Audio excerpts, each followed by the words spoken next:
Aku Tatia, aku mentor AI di BWA, guest lecturer Binus, dan founder T-Agency dengan klien sampai Taiwan, Malaysia, dan Singapura. Pekerjaan apa sih yang akan hilang dengan adanya AI? Satu, pekerjaan yang sangat repetitif, yang ya udah diulang aja gitu.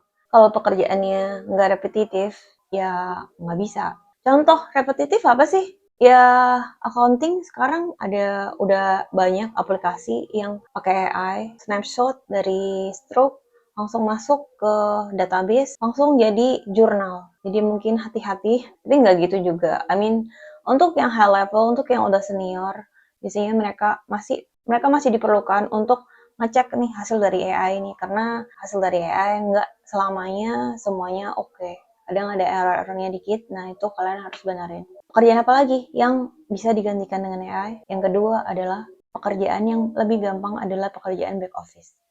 Jadi kalau kalian sekarang kerjanya pakai tangan nih, misalnya mekanik, atau di sawah, kerja di sawah, kerjanya offshore di minyak lepas pantai, atau sesuatu yang masih pakai tangan ya, itu masih aman. Tapi kalau kalian kerjanya di depan komputer, back office, itu kemungkinan lebih besar untuk digantikan oleh AI. Tidak bagaimana-bagaimana, aku juga kerja aku pakai laptop ya.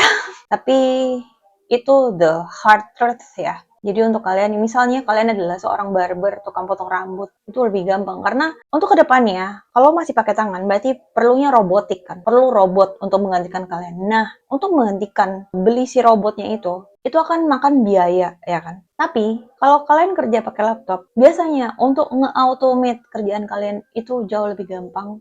Dan cost-nya nggak segitu. Cost itu biayanya tidak segitu mahalnya untuk company gitu ya. Jadi ya digantikan. Company-company sekarang udah mulai efisiensi, jadi mereka udah cari AI specialist untuk gimana nih perusahaan saya agar tenaga kerjanya dikurangi, tapi outputnya tetap sama. Nah, beberapa kali permintaan dari agensi atau perusahaan yang bertanya seperti itu untuk mengautomate agar mereka bisa reduce karyawan, mereka bisa mengurangi karyawan tapi outputnya tetap sama. Oke? Apalagi pekerjaan-pekerjaan yang gampang. Customer service itu sangat gampang ya untuk digantikan oleh AI.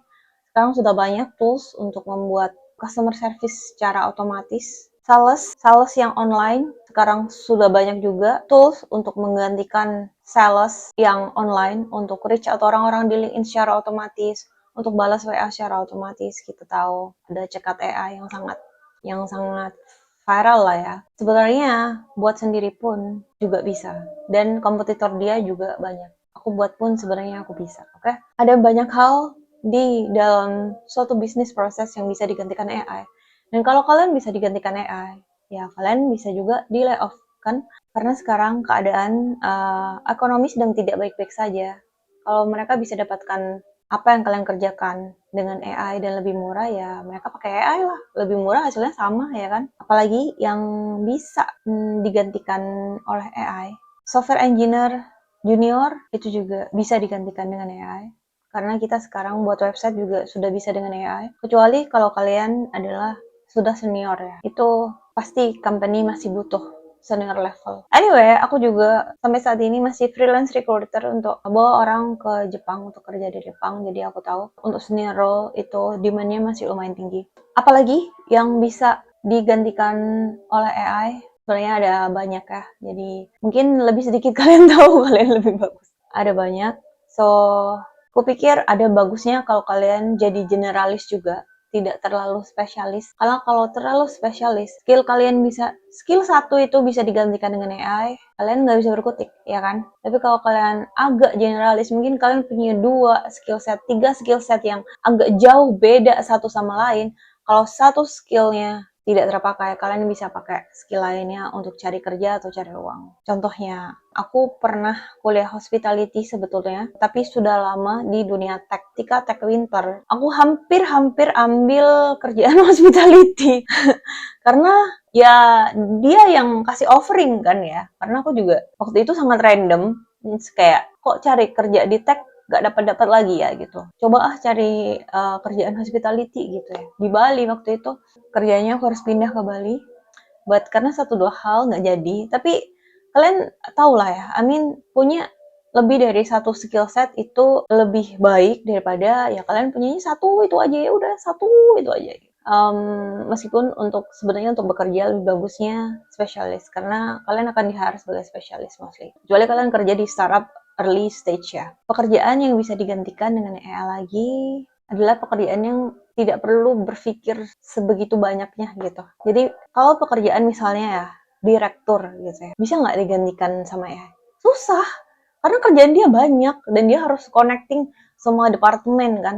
Dia harus buat decision, dia harus leading timnya gitu kan. Dia harus lihat market research di misalnya dia direktur APAC misalnya, dia akan tanya timnya ini di Indonesia gimana, di Singapura gimana, di Malaysia gimana, bla bla bla.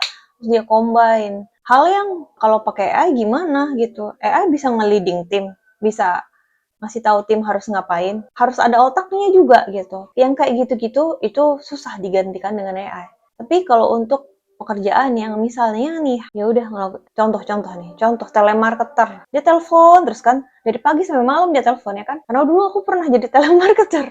Literally jamnya tuh dari siang sampai tengah malam. Jadi dari jam 12 siang sampai 12 malam itu nelpon aja, nggak ganti-ganti juga. Udah ada skripnya yang harus diomongin gitu kan. Nah, itu bisa digantikan dengan AI karena skripnya sama aja kan, cara jawabnya sama aja kan gitu kan, rata-rata sama. So, ya, intinya sih pekerjaan-pekerjaan yang repetitif itu sangat gampang untuk digantikan dengan AI, yang nggak ada kreatif-kreatifnya, yang nggak perlu mikir-mikir banget. Meskipun AI ini mikir ya, tapi ada level manusia berpikir yang AI belum bisa kalau kayak terlalu kompleks. Kayak yang aku kasih tahu contoh tadi adalah direktur. Direktur job desk-nya banyak dan dia tuh high level gitu ya. So, I think that's all. Semoga membantu untuk kalian berpikir, aku karir kedepannya aku ngapain ya? Aku harus belajar apa ya? Oke? Thank you. Terima kasih sudah nonton videonya. Jangan lupa subscribe biar nggak ketinggalan info dan tutorial terbaru tentang AI langsung dari sumber luar negeri. Terus juga di kolom komentar, kamu pengen aku buatin video tentang apa nih? Biar nanti aku buatin. Cek deskripsi, di sana ada tools AI yang bisa kalian pakai dan produk digital buatanku yang bisa bantu kalian lebih kaya dengan bantuan AI ataupun bukan. Terima kasih dan semoga semakin cepat jauh lebih kaya. Thank you.